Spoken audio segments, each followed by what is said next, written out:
Les consignes sont en anglais, mais le savoir-faire est polynésien. Mitchell est montée sur un va'a pour la première fois en 2001. Elle n'en est jamais redescendue. J'aime être dans l'eau, j'aime faire du sport et j'aime la culture. Il y a beaucoup de traditions autour du va'a. Respect pour chacun des rameurs.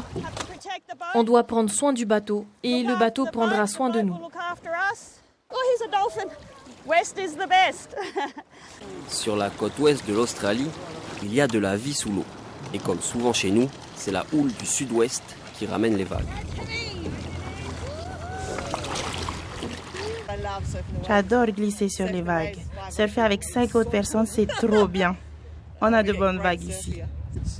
C'est spirituel en quelque sorte. Ce que j'aime, c'est cette influence polynésienne, cette façon de ne faire qu'un avec le va'a. Je pense que ça nous connecte à l'océan. Une connexion et un esprit de compétition. 4 des rameuses du jour sont qualifiées pour la Talifit Va'a Race à Bora Bora dans quelques mois et elles ne comptent pas y faire figuration. 75 for 4 minutes.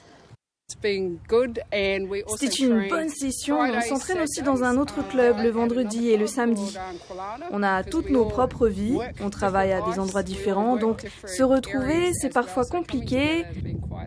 Mais on y arrive. Pas vrai les filles?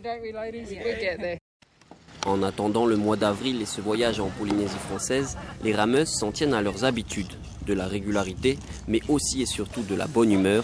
Voilà la recette gagnante de ce club de va'a australien, aux couleurs de Shell Va'a certes, mais unique en son genre.